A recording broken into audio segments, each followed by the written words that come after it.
बस fried chicken के धंधे में हत्या साफ दिखाई पड़ती है, बाकी धंधों में हत्या दिखाई नहीं पड़ती। पर धंधे तो 90% ऐसे ही हैं जो हिंसा पर आधारित हैं, किसी के शोषण पर आधारित हैं। फ्राइड चिकन का धंधा चला रहे हो, चलाते रहो, उसके साथ ही अध्यात्म भी हो जाएगा।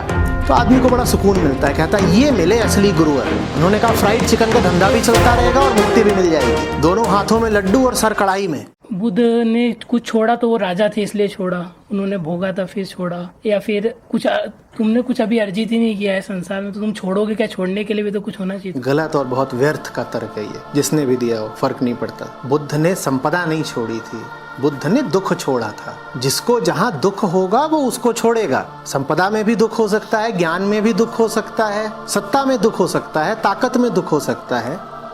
और जैसे अमीरी में दुख हो सकता है वैसे गरीबी में भी दुख हो सकता है। तो ऐसा नहीं है कि कोई भी दुनिया में ऐसा है जो अर्जित करे ना बैठा हो। अर्जित तो सभी ने कर रखा है। वृत्ति का काम ही है अर्जन।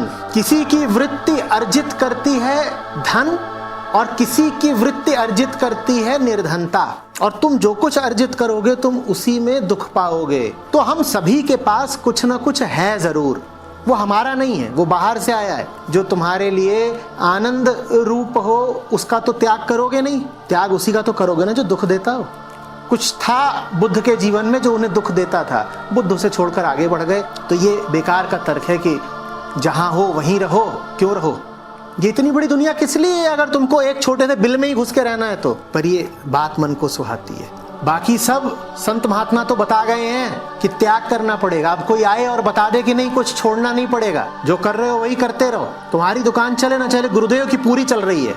जहां उन्होंने शिक्षा बांटी कि जो कर रहे हो करते रहो और साथ में ध्यान कर लो थोड़ा सा तो मुक्ति भी पा जाओगे, कि बस पूछो मत। तो ये कहना कि जो दुकान चला रहे हो चलाते रहो और साथ ही थोड़ा भजन कीर्तन कर लो, थोड़ा ध्यान कर लो, फलानी विधि लगा लो तो मुक्ति पा जाओगे, ये बात न सिर्फ झूठ से भरी हुई है बल्कि कुटिलता से भरी हुई है। नहीं, ऐसा नहीं हो सकता। हम सभी के पास कुछ ना कुछ है जरूर जो हमारा नहीं है, आया बाहर से ही है, पर हमने उसे अपना मान लिया है और हम उससे दुख पाते हैं। चूंकि हम उससे दुख पाते हैं इसीलिए उसका त्याग आवश्यक हो जाता है। जहां मुझे तकलीफ है वहां रहने के लिए क्या व्यवस्था है? जो कर रहे हो करते रहो, दुकान में ही बैठे बैठे आध्यात्मिक हो जाओ। आदमी को बड़ा अच्छा लगता है, चलो दुकान बची। फ्राइड चिकन का धंधा चला रहे हो चलाते रहो, उसके साथ ही अध्यात्म भी हो जाएगा। तो आदमी को बड़ा सुकून मिलता है, कहता है ये मिले असली गुरुवर। उन्होंने कहा फ्राइड चिकन का धंधा भी चलता रहेगा और मुक्ति भी मिल जाएगी। दोनों हाथों में लड्डू और सर कढ़ाई में।